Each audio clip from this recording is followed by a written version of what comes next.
There's a very famous quote by Rumi, what you seek is seeking you. Καλωσορίσατε στην πέμπτη σεζόν και το έκτο επεισόδιο των Outliers, της σειράς podcast της Endeavor Greece που φιλοξενείται στα γραφεία μας. Εδώ ανακαλύπτουμε ιστορίες ανθρώπων που διαμορφώνουν το μέλλον και επαναπροσδιορίζουν την επιχειρηματικότητα. Σήμερα έχουμε μαζί μας τον Nikhil Arora, ένα χαρισματικό ηγέτη με σημαντική εμπειρία σε διεθνείς εταιρείες όπως το GoDaddy, WeWork και Intuit. Hi Nikhil, welcome to the Endeavor Greece offices. Thank you for hosting me, and it's always a pleasure chatting with you. We had the opportunity to be on a fireside chat in Mumbai a few months back, and my opportunity to actually learn a lot about the Greek tech ecosystem. And I think I joke about being on that plane with probably 60, 70 of kind of Greek entrepreneurs from different background was perhaps a learning what for 1 year I learned in 3 days on being on that plane. So it was just amazing. And you were only a few weeks. Yeah, I was just literally right? 3-4 weeks into the job. So nice. Yes. You relocated from London to Athens, and you are coming with an already amazing experience, which I can't wait to dig into with you, right? From India and UK and now into Greece. I don't want to say I'm not 100% sure, but I think that you are, if not the first, one of the few international CEOs that are taking over this position in a Greek startup. Epignosis, we shouldn't be even calling it a startup now, it's a scale-up, and it's an international business, and so it's probably, although you're based in Athens, it doesn't feel like you're taking over a Greek startup, right? You're taking over an international company nowadays, right? But still, you are one of the few international CEOs in the Greek tech ecosystem, the Greek innovation ecosystem. I think this is completely newsworthy and something that we should explore it a little bit. What's the company about? Epignosis, it's been a great honor to take over the wonderful work from Thanos and Dimitris, and they've built a wonderful company founded on learning. And our goal is to really kind of enable learners around the world to be the best version of themselves. And what Epignosis does is provides skilling to employees of small and medium-sized businesses around the world, both from an internal perspective when companies need to skill their employees for compliance reasons or for other kind of mandatory reasons they need to be skilled, and also external where you're getting them skilled on marketing, sales, AI, and also some of the softer sides of life around mental wellness, around how to be balancing your personal professional life. So it's the whole world of skilling and trying to be the best version of yourself. How does Epignosis come to your radar? There's a very famous quote by Rumi, what you seek is seeking you. What are the things that really made you decide and steer positively to this opportunity? So, just as context, I think this is the 11th country I'm living in. So I've been moving around since I was 18. So kind of, embracing new cultures, new opportunity was something I really seek because it gets me to be better. Specific to this opportunity, I think first is, what is the company doing and what is the impact it's making? I always seek opportunities which is both missionary and mercenary. And when I say missionary, is all about the purpose and what is it making an impact on, on the world and on the business and the people. And mercenary is about the commercial side of things, right? How do you kind of monetize and make economic sense? And I found Epignosis at the intersection of both, because missionary, because there's nothing more powerful than learning and teaching, people to be better. And from a mercenary point of view, the business is diverse and global, and it's in North America, Europe, Asia, and so it was as diverse as it could get. So firstly, it was more about or what Epignosis does and how is it doing. And secondly, I think around people, right? At the end of the day, people and culture make what a company is about. And coming into Athens and meeting the people, going to Crete, I met a few of our employees there, and of course some of the people in London and Atlanta. To me, it was very clear that the culture was very, I would say, passionate about what it does. And also, in some sense, the intentions of the culture, right? Intentions matter when you meet people, and the intentions are very much the right place to make this company, the best in learning around the world. And so, starting from the purpose to the people and the culture, and And, quite frankly, Greece and Athens spoke to me in my first visit. I'm I go with a lot of, I'm partly very spiritual, so the energy of the place matters. And so within a day or two, I could easily sense that this is a place which speaks to me very closely. We can build on that and we can start to attract more foreigners and international talent. Yeah, I think, Greece to me is an untold story yet still. Well, after all the wonderful work, Endeavor Greece does and some of the other work going on, I think it's still an untold story because the amount of talent the country has based on the tech and science. I think the value system is pretty strong in terms of if you look at the worldwide kind of ecosystem, right? And having lived in like 20 cities or so, the intentions of how a startup ecosystem, kind of becomes successful is either grounded on, are you building something which will be, which will change the world, make it purposeful and then make money, or you're just building something to make money. I find in Greece, it's a good balance there, right? There is a purpose and there is the mercenary part of it. And many ecosystems around the world have actually lost that, right? Everybody's saying, I'm going to build something, I'm going to sell it in 3 years, I'm out of it, right? And so I think Greece has that wonderful opportunity. I think, the education system is very strong. I think the value system is very strong. The ecosystem and people are very open to help each other. I think there's a huge upside for Greece to go from here. You have a fascinating story. Have you been around the world? You've worked in different amazing tech companies and different organizations, right? And I think that it's important for us to understand a little bit about you before going into what you're up to in Epignosis and what you're going to do in Epignosis.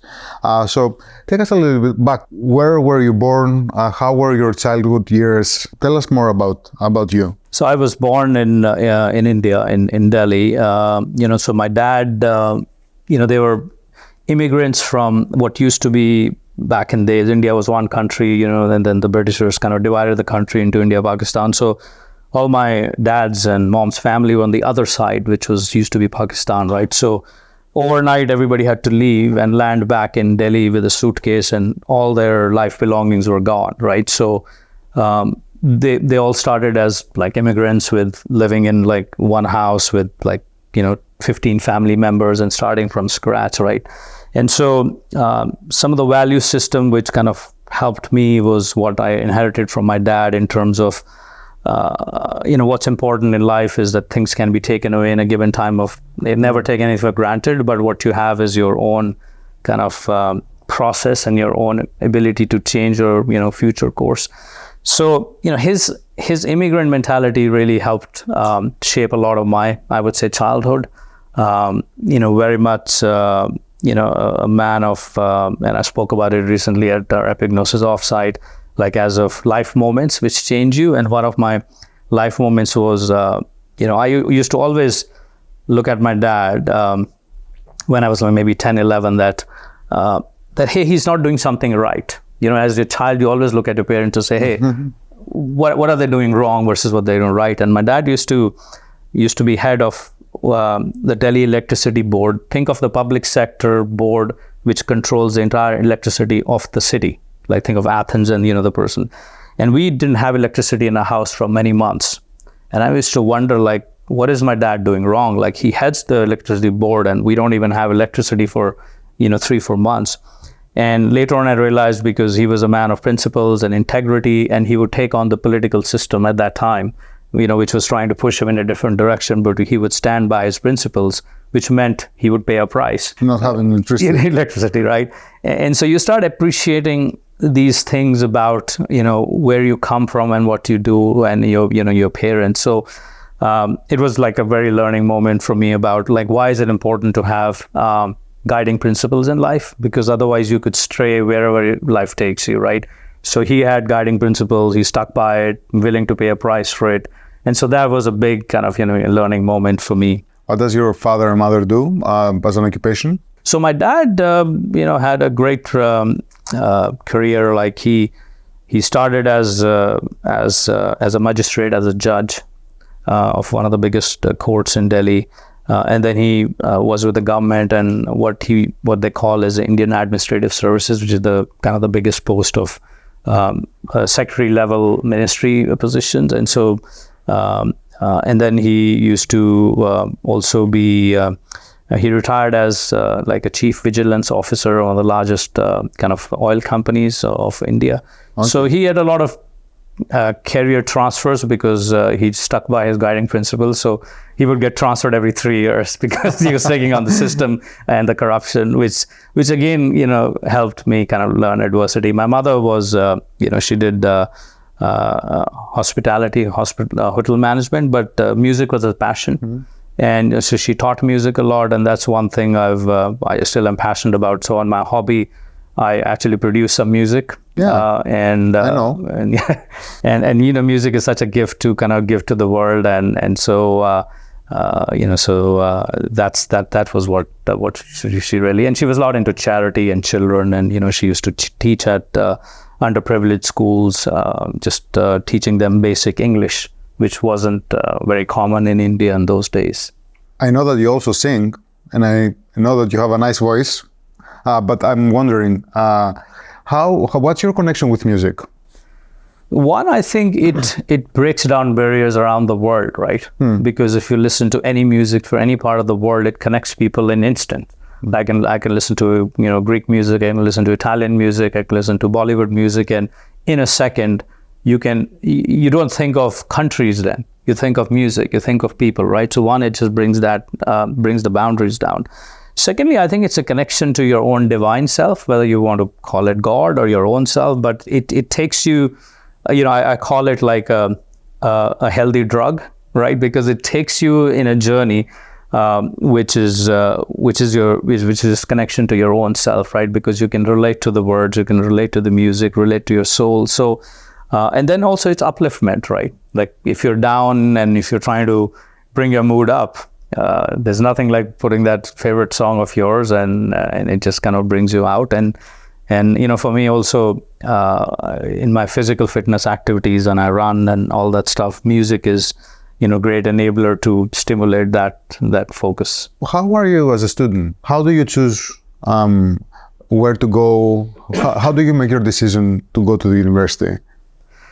So you heard this famous quote from Steve Jobs that you cannot connect the dots looking forward, you can only connect the dots looking backward, right? And so later in my life, somebody had taught me this concept of a journey line. And if you draw your journey line of your life, which means look at the inflection points where things went well and look at the inflection points where things didn't go well, you can learn a lot about yourself. And these are inflection points which actually changed your life. At that point, you didn't know. So for me, I drew this journey line, a few years back, and what I realized was that I was a person who really liked a lot of uncertainty, but was also, I wouldn't call indecisive, but I wanted to make sure I'm not going to be committing myself to something if I don't like it. So, for example, you talked about college. I changed 4 colleges in first year of my life. What it did teach me was that about myself was that I'm willing to take risks. At that time, I didn't know. Now I know that you're willing to take risk, and then also that it's okay to quit if you don't like something. Yeah. But understanding, having a plan to take what you're going to go next, right? Changing paths so easily, and especially at that age, I think it requires a lot of self-trust, right? Yeah, at that time, like now I can say I had no idea. But there was some madness in me to do that, right? So now I know that, okay, I have that self-belief and trust. So today, if I have to change something tomorrow to go to a new profession, it'll be fine, right? Yeah. I mean, I don't need to be the topper, but I'll be fine. How do you make your decisions? How do you choose these paths? Same thing, right? When I left Russia, that go to the US, I had a sponsor, my dad's friend, who was supposed to sponsor my education in kind of New York. And so again, I landed and, he backed out in a week. He said he's not able to sponsor me now. So I was here in New York with like $200 in my pocket, and I had to figure out, do I go back to India and just pursue education there? Do I call my dad, which I know that he wouldn't be able to support because, he comes from a very public sector, hardworking. oh, what do I do? And then I decided to just, kind of said, okay, I'm going to just deal with it and stay with it. And that's when I kind of did, I did 4 jobs in my bachelor's degree. And so I used to wake up 4 a.m. and distribute newspapers from like 4 to 7 a.m. every morning for 4 years in a row. And then I would go to college, then I would work at a petrol station in the evening, and the same thing coming on.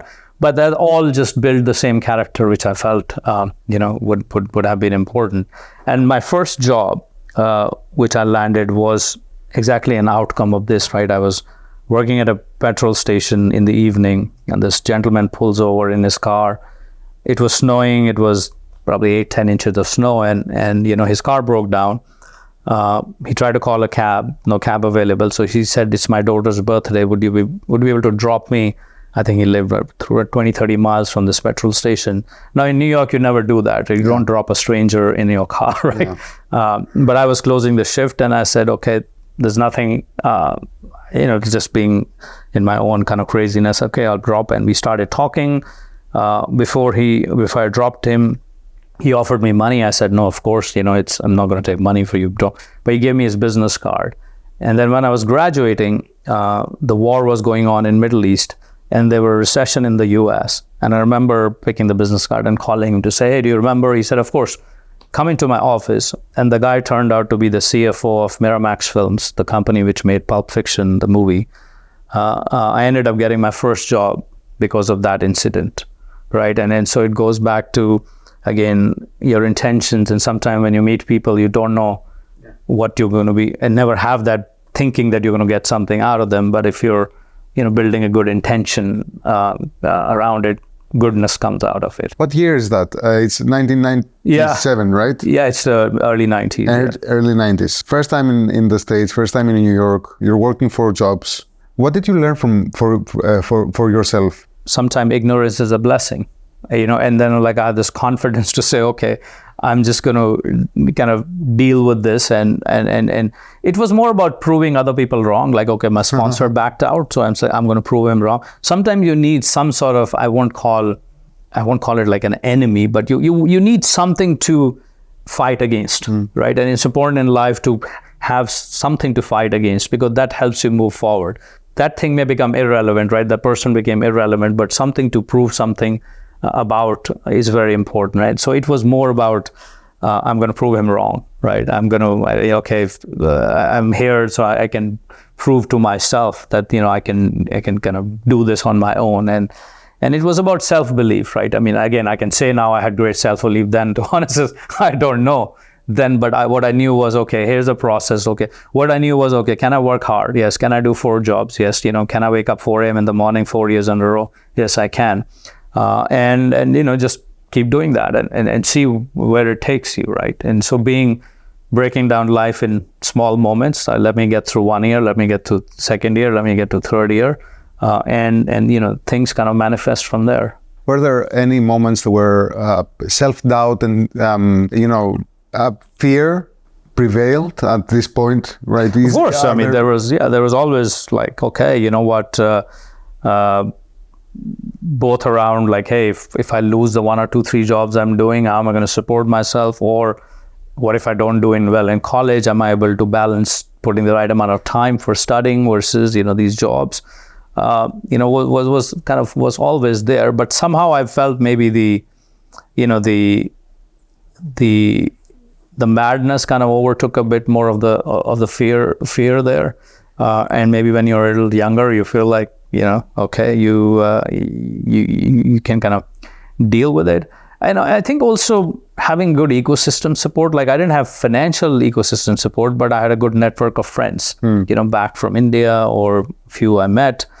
And I think I genuinely believe if you put out the right intentions, you end up meeting good people. And it's so true even in now, right? I mean, like and just coming back to like, what were the odds I just moved here, joined Epignosis, and I'll be going with the Greek delegation to India? I mean, think about it. Yeah. If I try to write that script any day, not possible, right? So I think that really is about like, if you build a good kind of intention and good ecosystem, it just, things kind of fall in place. So fear, of course, you always deal with it all your life, but it was like, just having a good ecosystem of support of people is important. So you have friends, you build relationships while you're there. Yeah, that's one thing. I think it was, the way I attribute to it, because I was in a caretaking position of my mother early on. I realized that, the ecosystem is important. You can't do it on your own a lot, right? And so I've kept in touch with almost everybody I've known in my life from my childhood, like my school friends or my teachers. I make it a point every year I reach out to all my teachers, whether it's New Year's or Christmas or Diwali, that at least once a year I'm acknowledging them, right? So, I journal everybody who has had an impact in my life to make sure I'm reaching out to them, right? I remember when I was in New York, I called an uncle of mine in LA and asked him for like $100 or something. And till today, I make sure I remember that and I'm appreciating him, right? Because that time it was a big deal for me. Today, it's not. And so, cultivating and nurturing relationships is time and effort, but with the right people, right? So if anybody who's kind of been in a material part of your life, here also, right? Everybody who I've met, like, it's just, how do you kind of nurture them on? Because you don't know it may not turn into business opportunities, but you're still learning and, interacting with each other. So I think ecosystem of people, personal and professional, is one of the biggest ingredient, for you to succeed. Is caretaker any part of your leadership style now as a CEO or, in your business career? It very much is, because I think especially after COVID, the boundaries between personal and professional lives have gone, right? You're dealing with, everybody's gone through something. And the leaders no longer can say, okay, this is a professional matter, I'm going to deal with it. This is a personal matter, you go deal with yourself, right? In all sense, all leaders are in some sort of a position of not only managing professional work of your employees, but also to some extent personal side, right? And caretaking more about mental wellness, about, giving a safe space in the company, being, mindful of everybody's circumstances, of what's going on. And so, so that certainly, what I call the empathy part, is a very important, one of the mentors I learned well was that, kindness is not a sign of weak leadership. It's actually a strength. Old school was kindness is viewed as, okay, you have to be cutthroat, you have to be brutal.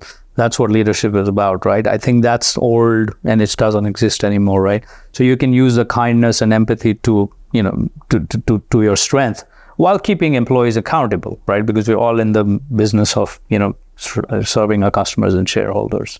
So did you finally graduate or did you drop out because of the 4 jobs? No, I graduated. I got this job with Miramax Films. My first project was working on Pulp Fiction with John Travolta. What are the odds there, right? And You're so, kidding.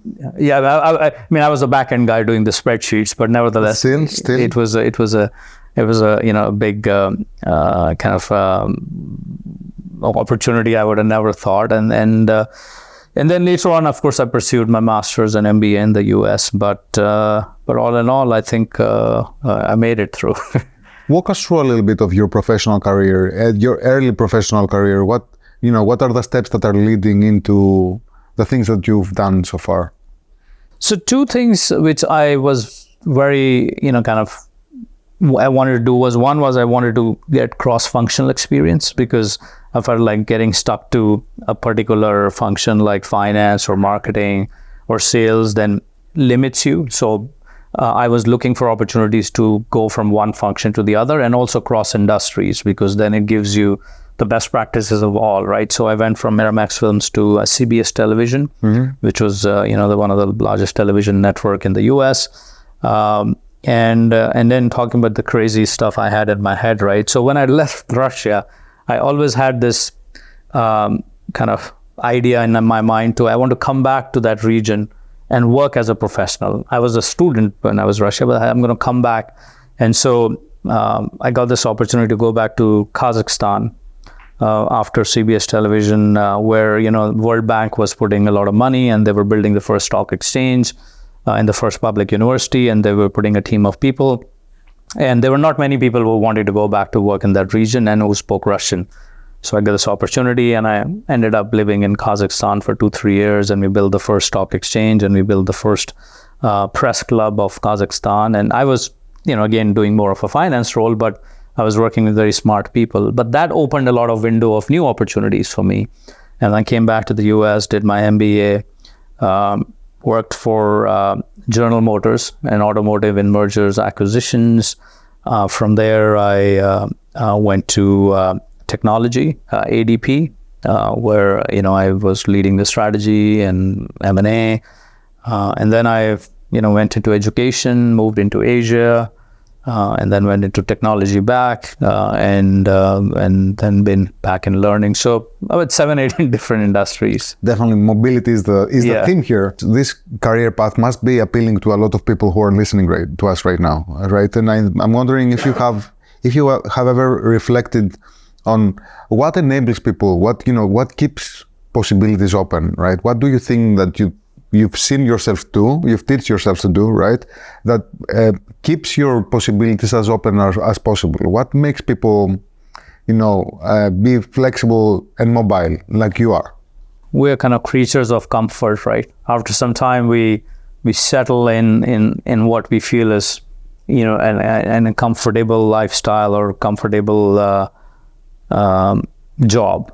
I think if you get in there, you're going to only do disservice to yourself, because you only get to whatever, half your potential. The world is an oyster, right? There's so much out there. And I think the more you are open to experience, the biggest learning in your life is travel, right? And working with different cultures. I mean, rest is great, but that's really what opens up your window of, awareness of how different things happen. And so not getting stuck in your comfort zone and not getting fixated on being successful as you define success is, because you go to new places, you probably fail, but you still end up getting, like today I go into most of the places, and I can have a conversation about many different parts of the world, which is because of it's a gift, because I was able to, move to different places. And so what I tell even young people now is to, the more you can travel now, the more jobs you can change, the more functions you can work in, the more industries you can get exposed to, because in your 20s or maybe even your early 30s, you have that risk-taking appetite, because nothing worse can happen. As you grow older, then of course you have responsibilities, so you have to be a little more guarded, right? So not defining your own comfort zone by just people feel, when they've worked 5-7 years hard and say, I've arrived, this is what I worked for, this is going to be my prize, right? The prize keeps changing, right? The goalpost has to keep changing. Trying to understand your decision-making process when you're making a next step. When you took a decision, you had certain information. When you land in that situation, you have more information. And then again, that comes back to your courage to say, okay, I have more information. Am I willing to now do something with that information, right? Yeah. And then you get more and more better at making faster decisions. I mean, the only thing I've learned is the faster you make, once you have all the information, that's not changing. Yeah. What changes is your ability to make that decision sooner or faster. Yeah, or the stories you tell exactly. yourself. Anything else that you have as an advice here? Yeah, I mean, I think, you always are a function of maybe the 4 or 5 people you're surrounded by. You become that. And so very important to have those 4 or 5 people who are going to be honest to you. Yeah. And those people make change in life.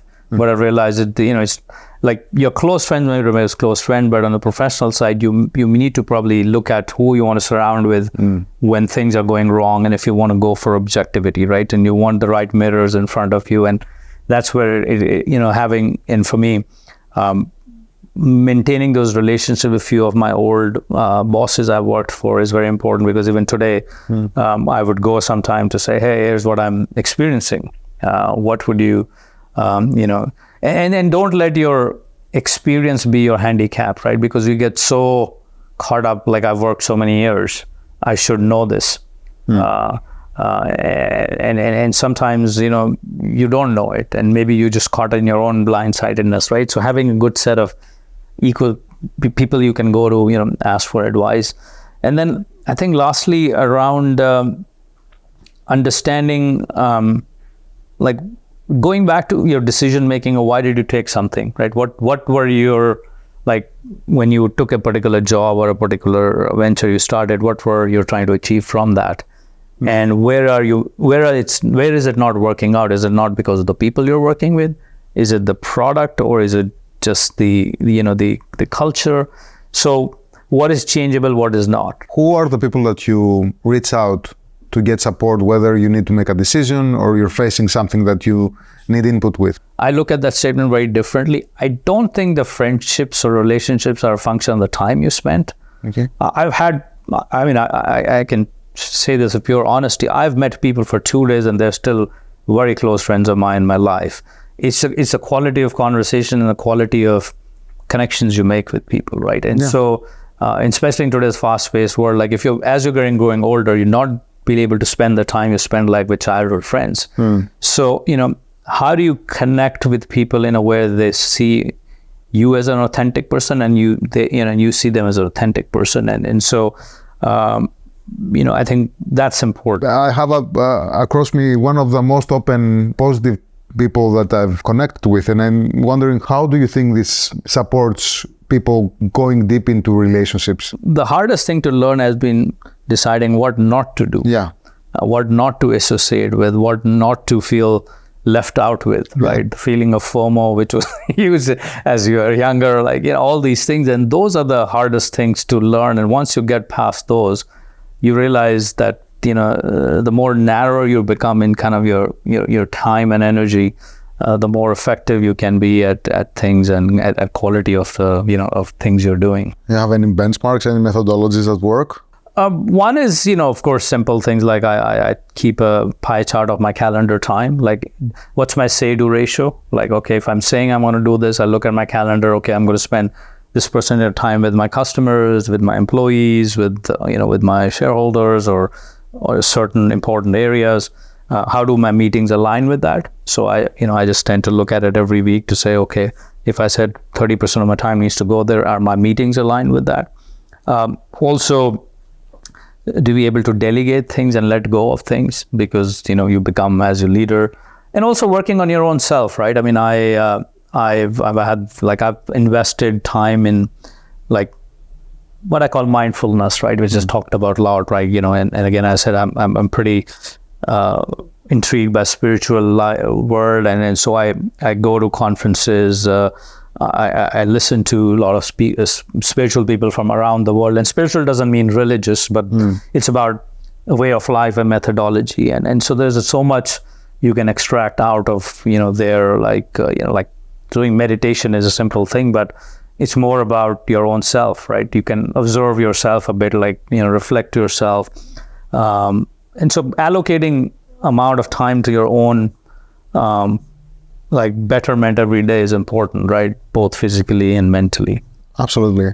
Would you walk us through your mindfulness habits that work for you? Yeah, I mean, I can only share, what I've learned or still learning is, right? One is, of course, so there's the physical part and the mental part, right? And so I don't miss a workout at least maximum 1 day a week, but I would work out 6 days a week. It's not about building a muscular body or whatever, but for me, it's a way to take care of it. Like, how do you keep performing at the levels you are physically as you grow older, right? I mean, I want to compete with a 20-year-old every day. And that's the mindset I go, but I know the body will age, but what can you do there, right? So that's about discipline and willpower, especially when you travel a lot and you go to a hotel gym at 8 p.m. where you're the only one in the gym. You need some sort of a discipline and willpower to stay there for an hour, right? But that's something I've developed over many, many years, right? And also eating habits. I tend to be very disciplined about what not to eat. While, as you travel wonderful parts of the world, the food is a gift, but you want to be making sure you're managing, in moderation, right? So making sure you're putting 40-45 minutes of physical wellness time is very important. And a lot of young people, then they say, I don't have the time, but everybody has 24 hours of the day, and so you got to find time for that, right? And then on the mindfulness side, I think one is, I think, again, deciding where you want to get involved, your energy, right, which is again a very talked about topic, right? I mean, how do you manage your own energy, and how do you manage your energy around people who are you associating with, right? So I don't think anything is a negative or positive energy, but it's relative to you. Now, you could be an extremely positive person relative to me, and somebody else could be extremely negative person. Not that person is bad, it's just the altitude you are at, the things you want in life. And so it's very important to carefully manage what uplifts you and what brings you down, and what kind of people uplift you and what they bring you down. And make the decisions not to kind of invest a lot where things bring you down. Otherwise, especially when your relationships have been for many, many years, you get caught up in that guilt factor. And so it's important to, do that. And then I think meditation of any sort is important. It's more observing yourself, reflecting yourself. So I tend to reflect myself end of the day. What did I do well? Perhaps what could I have done well, whether it was in a meeting, whether it's an employee, whether it's a communication, or anything, and kind of having that openness to self-evaluate and be a critic of yourself, but also remembering your strengths to say, okay, this went well, I'm going to kind of, build upon that. And so whether you call it journaling or something similar, it is important, because when the moments of doubt come in, those are the things you want to go and read back to say, okay, I've done that. So I don't think it's very complicated, the mindfulness, because you can go as crazy as you want, but if you stick to the basics, it's about ability to look at yourself as a third party. I know that you're also the author of a book. It's called The Subtle Shifts of Radical Change. Tell us more about what made you write this book and what you introduced to the world with this. This was during the the COVID time, the first lockdown, and everybody was coming on Zoom calls, and everybody was talking about a world, how it'll shape in the future, but nobody knew how it could. And so this kind of idea came about, like what if I want to capture different viewpoints of different people, because everybody is talking how business life will change, the world will go online, everything as we know in the world will suddenly disappear. There's a lot of theories at that time, and I started thought, let me start writing an article. And the article started becoming bigger and bigger and bigger. I'm like, okay, maybe this could be an interesting topic of the book. And the book really was about capturing the small shifts, right? These are small shifts, like you're locked down at home. Well, it's a small shift, but it's changing your fundamental way of everyday life, right? Everything is online. Things about, like, you never knew the stores. You knew a few stores around your neighborhood, but now with everything online, you need to know everything, right? Where's the hospital? Where's this? Suddenly your awareness as an individual and as a professional business person changed, right? Even with my teams. Now everything is on Zoom or Google Meet or whatever, right? I mean, and so as a leader, how do you operate where you never meet your people now every day, right? How do you keep them motivated? How do you keep them productive? And so it was all to capture different viewpoints and learnings around the shifts of what is going to change the world now and what it could be perhaps in the future. I'm going to take us to Bangalore, where you took the whole Greek delegation in WeWork in India. And I know that because we worked together for this Greek delegation, and you told me that you know the CEO of WeWork India, which is now a standalone company, right? And I know that you've worked at WeWork, and you were the guy who made this acquisition, this sell-off possible, right? To a family that's one of the leading families in Bangalore. You made a phone call, and then 20 minutes after we were in WeWork, we were in a huge mansion where the owner of embassy greeted us, and we had coffee with him and a really nice discussion. And I've seen how close people get to you when they work with you, right? Walk us through the WeWork experience. What did you do? What were your responsibilities? What was your experience? And how did this, WeWork India came about? WeWork it's just like anything, it's just going to happen very coincidentally. And at some point, I'd gone and met the Airbnb founder back in San Francisco many years back. And at that time, they were planning to expand Asia. And they were, wanting somebody to kind of lead Asia. But we talked, but, it didn't kind of work out. But later on, somebody recommended me to WeWork at that time, and WeWork was trying to, build a senior leadership team, and I got a call, and I didn't even know what WeWork was. I started researching. I'm like, okay. And, I remember at that time, Adam asking me to come and visit him in New York. And as I said, I'm not a real estate guy. I'm like, I don't know, like, why would I want, like, I don't know what can I bring to the table. I'm, more in the technology. But he said, no, come. And I spent a week in New York at WeWork, and really amazed me what great concept it was, right? Because you're bringing people of small, medium-sized businesses under one umbrella, and they're all working you think of it like it's like LinkedIn and Instagram and Facebook combined physically, right? Yeah. You get all these people working in different offices. They can network in the coffee area. They can, do business, but they can have some fun and events. And so the energy was very high, and it was just an amazing, concept. I was like, this is really going to change the way we work. Versus previously, you would have offices very boring. Yeah. Old school, people walk in, nobody wants to come to the office, but they come, right? And so I got excited, and then, from there I was working, with the team and with Adam around, we opened a few buildings in the US, and then Europe, and then Asia came along, right? And so India was, of course, a big geography on the map of WeWork, and so that's when the whole journey of whole started. So I relocated to Hong Kong and opened Hong Kong. But that's when we started talking to WeWork in India.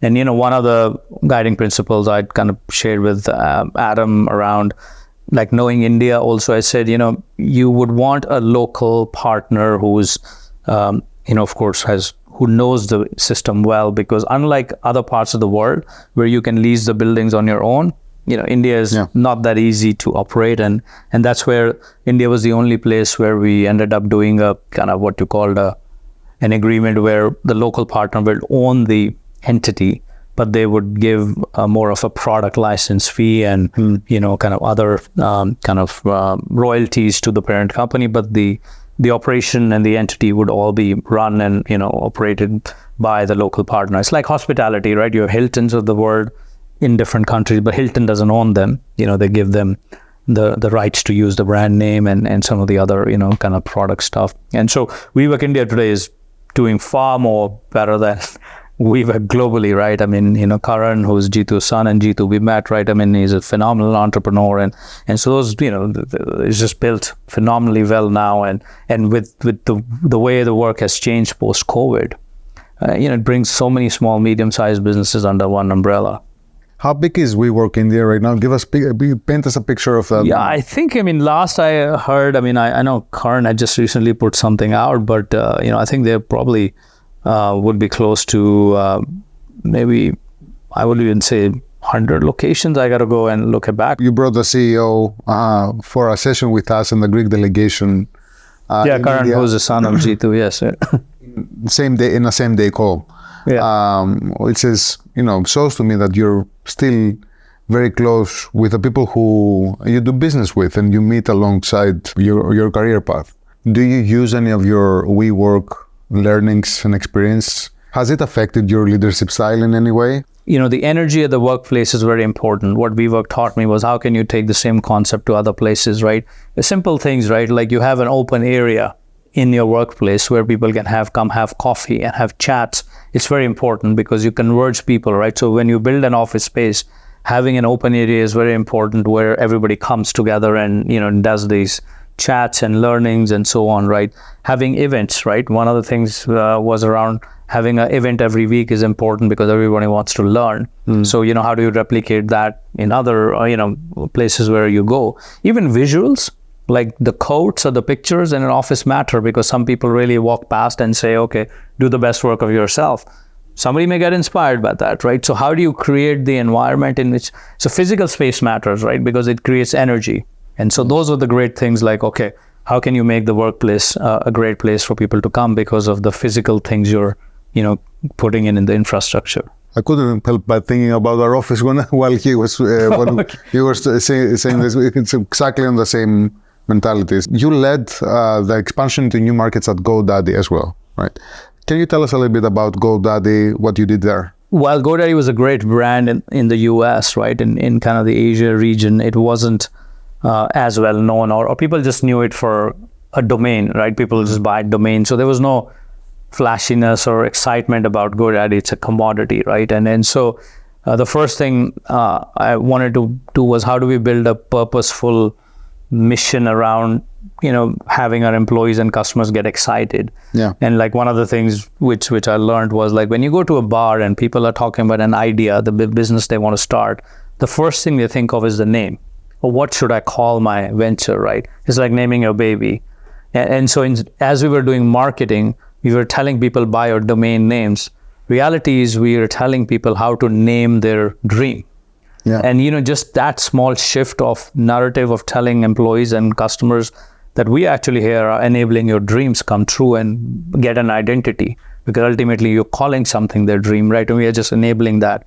That marketing message certainly changed the concept of our brand, right? Our brand awareness went from like 20-25% to 80-85% because we connected to a purpose rather than a product. And from there on, we obviously expanded. Kind of GoDaddy, we went from like 40 employees to over like 700. Market share went up to 85%. We became the leader by far, like 65% market share. We became profitable in the region, and so everything started following once we had a good process of the purpose. And then again, engaging the team, right? Again, one of the things I generally feel very proud of is like the people who've been working with me in many companies together, right? They worked with me at WeWork, they worked with me at Intuit, they worked with GoDaddy, and so you sometimes also build a good network of people who love to work for you, which you feel good about because you've kind of created this stuff. And then of course we expanded into some of the other markets in Asia as well. Incredibly fascinating growth journey at GoDaddy, and I'm wondering if there are moments or things that you've taken away from that experience that stand out till this day, right, for you? So one was the one, like, how do you create purpose for a company in the region, which is not the home region, because US, everybody. Also changing the brand narrative, right? GoDaddy wasn't known for, GoDaddy had some history around its branding in the US, which was both good and bad because of the controversies it had. So we wanted to build a very clean but purposeful image in the region, and so that was establishing a clear sense of purpose and what we do. I think customer centricity was very important because I do something I used to call follow me home, which means you literally need to follow your customer to their home. And what it means is that in any business, very soon we forget what are we building the product for and who are we building the product for. It's for the customer. So who is the single source of truth? Is the customer. But you ask any organization, how many people are talking to the customers? 10%, 15%, hardly anything, right? I mean, even now at Epignosis, like I talk to 15, 20 customers a month personally, whether it's on Zoom or whether I can get, hold of them in any form of structure, because that becomes your single source of truth. So the same thing at GoDaddy, right? Like ground people back to ultimately who are you building the product from, and do you go and understand how they're using the product and observe both the usage and the ones they are not able to capture and make the company better, right? And that brings everybody together. Like Jeff Bezos in Amazon too, he always used to have an empty chair in a conference room. What's the empty chair represent? Is the customer. So every time you're having a meeting, having an empty chair reminds you, who you're building for, right? So bringing customer centricity, the sense of purpose, and also very good marketing, right? We did a lot of interesting marketing stuff. We engaged with sports a lot. In that time we sponsored the World Cup cricket. We had a brand ambassador who was Messi or Ronaldo equivalent of cricket, and people start connecting, to some kind of a story of they can relate to, right? And we also used our brand ambassador in a very different way. We didn't put a sports personality just on the top of the brand, but we created a storyline of small, medium-sized business, because we were serving those businesses. So we kind of created a great, what we called a commercial around what a small business would do and how would they succeed. So I think between purpose, customer centricity, great marketing, and really building a strong employee engagement were the four things. Going to the present, right, and Epignosis, how do you envision your impact in this company? What do you want to achieve I think Epignosis has a right to be the leader in small, medium-sized business space in the learning world for employees and other stakeholders, right? So if I look at 3-4 years from now, like, you know, we kind of already the leaders, but I don't think we are as well known as a leader. So, you know, any time a small, medium-sized business around the world thinks of skilling their employees, they should think of Epignosis, you know, and Talent LMS, because that's what we do. And I think, you know, having that story of a, I would call a Greek startup, kind of creating learners around the world at a global scale is going to be a phenomenal vision. And I think, you know, we are certainly on the path to achieving it. I'm guessing that you probably had to pitch Epignosis in many of your friends and family, right? And I'm wondering, what are the top liners, right? What are the 2 or 3 things that impressed you and that you are using to pitch to other people? Yeah, so, you know, you just imagine a small, medium-sized business, right? And you have employees you need to train and skill. In a recent survey done by World Economic Forum says that 90% of employees are going to stay with your company and be engaged with your company if they continue to learn, right? So learning is the number one factor of keeping employees happy, keeping engaged, and retaining talent. And so we play in that space, right? So there's no more powerful place to play than, you know, learning. And so you just imagine if your small, medium-sized business is maybe 500 users, 1,000 users, or 100 users, and you need to train your employees both for compliance reasons and also for upskilling them, right?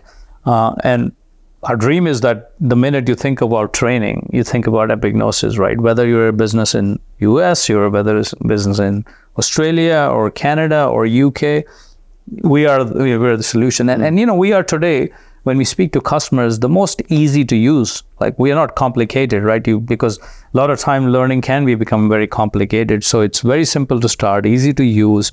We're very affordable, which is very important for small, medium-sized business. And so, you know, our pitch is really around, you know, we understand the small, medium-sized business because they are time poor, because meaning they're trying to juggle a lot of things, the small, medium-sized, and economically much more tighter on budgets, right? They're not like big companies, and so they need to only get the most out of a limited budget. And we really answer those 2 questions very well for them, right? And so it's all about how do we get more and more discovered, much more at scale. And that's where, you know, the next roadmap is about that it's the word of mouth, it's the community building, it's the virality of the brand, where anytime somebody thinks of learning in SMB space, you know, here's the gold standard, which is Epignosis. What are the biggest accomplishments of the company so far? So I think one is, you know, we got 22 million learners around the world, right? And so that's not a small number when you think about the reach across 158 countries or so, right? So 22 million users, 158 plus countries. And you have, you know, names all the way. We have obviously the SMB names, but we also have names around the United Nations, or even Google has used us at some point, and, you know, Schneider Electric. I mean, they're just names from all over the world, you know. And so thinking of a company which is out of Greece, but now having, you know, pedigree names like this with the geographical reach of such, you know, magnitude, you know, is really kind of phenomenal, you know, think about that. Secondly, I think when we look at the kind of reports we publish out, like on Talent LMS, which is a flagship product, you know, some of our reports are really industry standards when we talk about where is the skilling leading towards, what's going to be the impact of AI, you know, how should employers think about their own employees to keep them motivated, engaged, and skilled for the workforce of the future.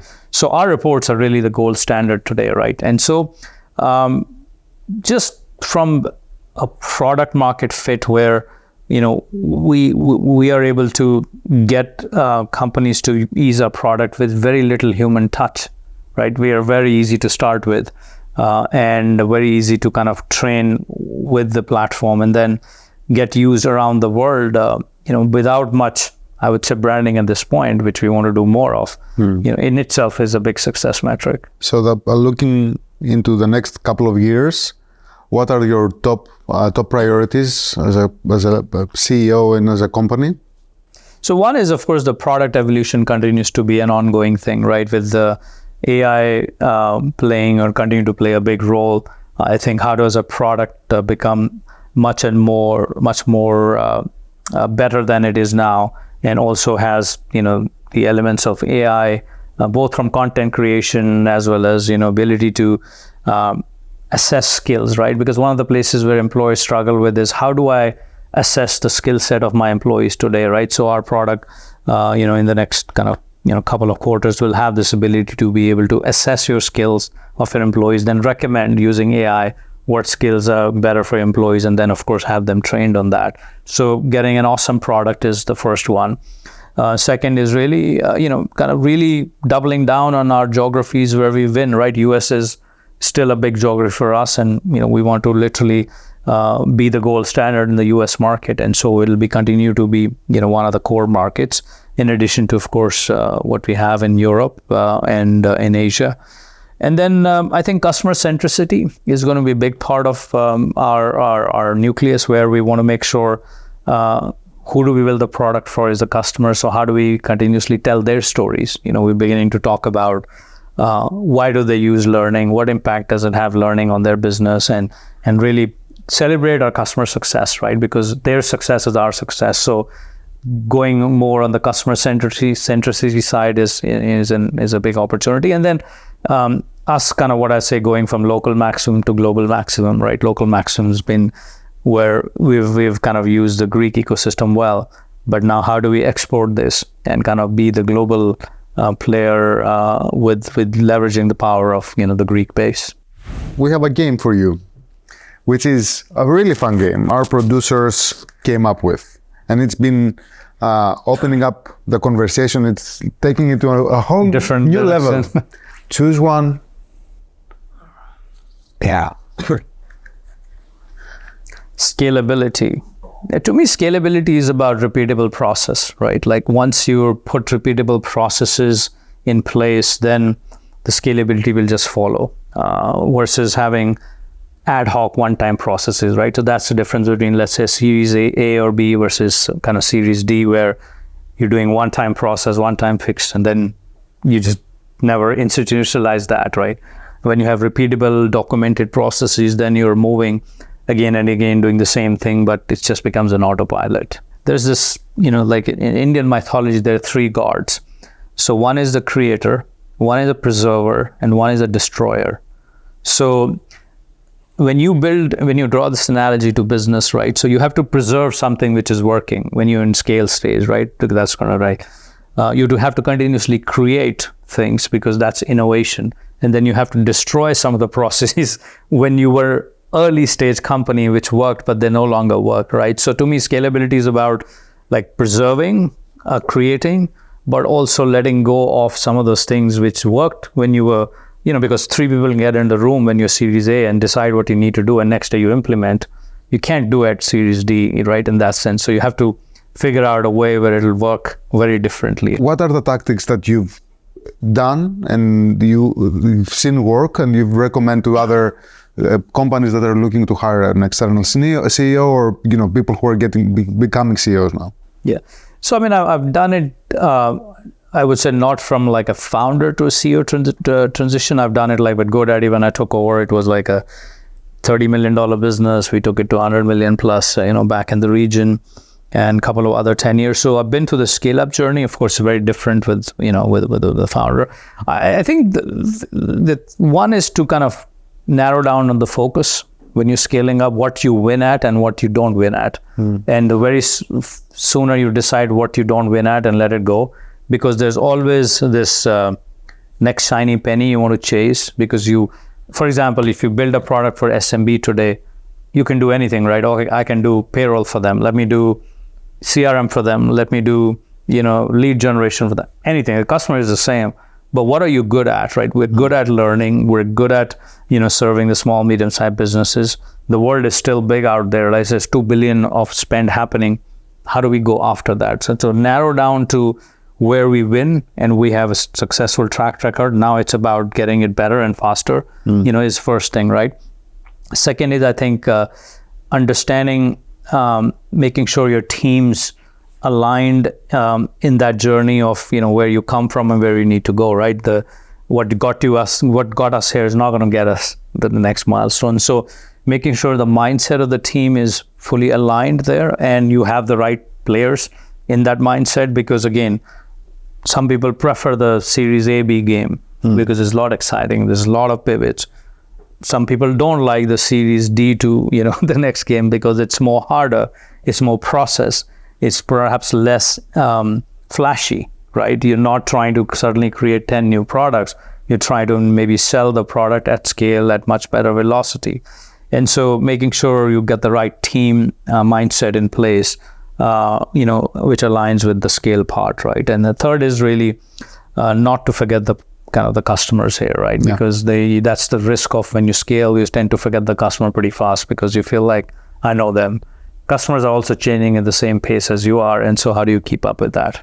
Did you use any tactics while you were onboarding that really work for you? Like, I don't know, meet every single staff member. I bet that you did 1,000 meetings with different stakeholders, but did you do anything during the onboarding process that you want to share with I always take a road show. So I start with the customers first. So and I continue that, because that gives you the end user perspective on what's happening. And so I've done a road show with customers, and I'm continuing that. I've met every employee of the team. We did a offsite with the team for the first time to bring everybody along together, which was both strategic, inspirational, and also to kind of align what the future looks like. Talk to us about unlearning and the concept of unlearning, because I know that you... Yeah, unlearning is the hardest thing to do, right? Because the more experiences you've had, you get fixated on what is true or not. And to me, the fastest way to unlearn is find a mentor who's 10, 15 years younger than you. Because who's going to be the future consumer? It's a 20-year-old now, right? Or an 18-year-old now. And so if you can do reverse mentoring, you obviously get somebody who's more seasoned than you, but you also get somebody who's much more younger. They will tell you what the thinking is, right? For example, like the Gen Z, or you look at what the thinking is, how they make decisions, how do they, select on products. That will keep you more connected to the unlearning part, because then you're unpacking the things you think work, because you see the world differently than the next generation. It's been 6 months now that you're in Greece, right? And one thing's for sure, we could use, right, all the international talent that we can get in our hands, right? And I think this is a big part of the conversation. And I'm wondering, how do you compare ecosystems? You're coming from, you have experiences in all different ecosystems, right? Mature ones, rapidly developing ones. What are the opportunities that you see here? What's your experience like? What's your advice for the ecosystem? If we hope to be able to attract more international talent going forward. And I would love to hear your thoughts on the visa process, the Greek Tech visa that we've also introduced in the conversation recently.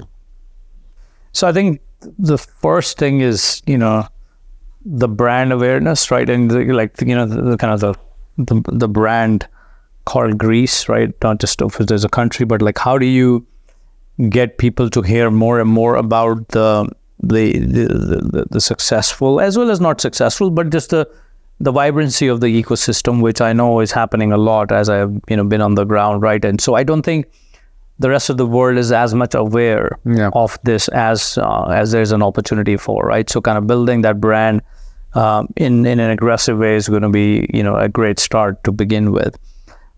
Secondly, I think getting more and more foreign students always healthy, because that brings in vibrancy to the ecosystem. There's a lot of kind of cross-border collaboration starts happening. Some of these students may decide to stay back. Some may go back and become successful entrepreneurs, but may invest back in Greece. So, having that kind of, most of the successful ecosystems around the world have had good inflow and outflow of, the foreign students, right? I think the third is really, I think the funding ecosystem is there, but how can you build even more, opportunities, for kind of the fundings coming into ideas which are pretty much solving the problems of the world, right? So Greece solving for the world versus Greece solving for Greece, two different things. But I think a lot of companies are now solving for the world, which is great.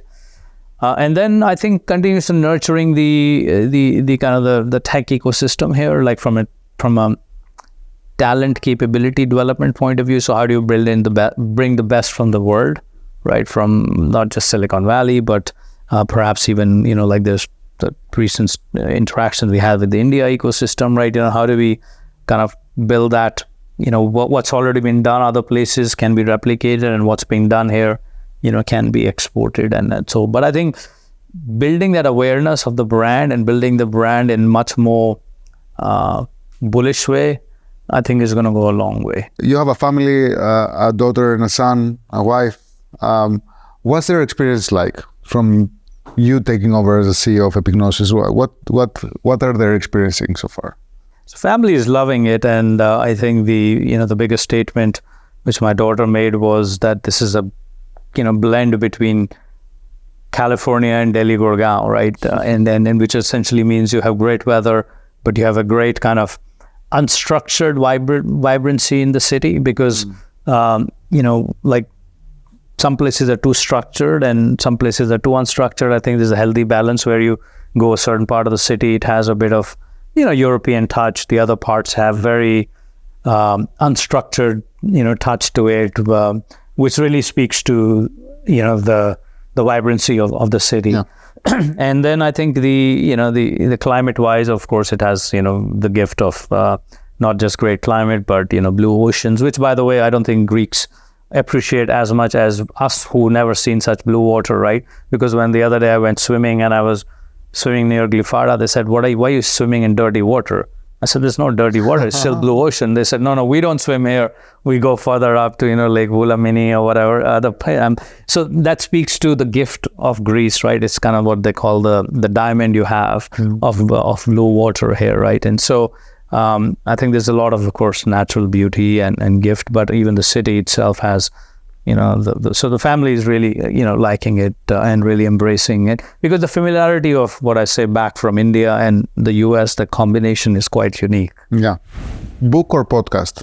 Prefer podcast now, just because it's easy to process. Books, reading, and with the other commute thing, it becomes harder, and it's easy, less taxing on the eyes. Ears are easy to hear. Are you a morning or a night guy? Morning. Morning guy. Do you prefer coffee or tea? Shifting more towards tea. I've been a coffee drinker, but now I'm tea. This question is being revealed. The last couple of episodes, everyone was giving us coffee answers. I was like, why do we have this question? There you go. If you could have dinner with one historical figure, which one would be? I would say Mahatma Gandhi, just because of the ability to, take so many, I would say millions of people on a journey towards independence and mobilize, right? Just about the ability to kind of inspire people towards a common vision.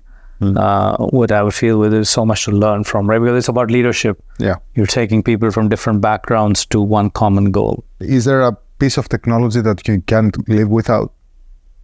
Unfortunately, it's a phone nowadays. and by the way, my Garmin watch, because I'm a big fitness guy, so all I have to measure my stats and my sleeping and all that stuff. So this I can't do without. You're a data guy. Do you need data to proceed?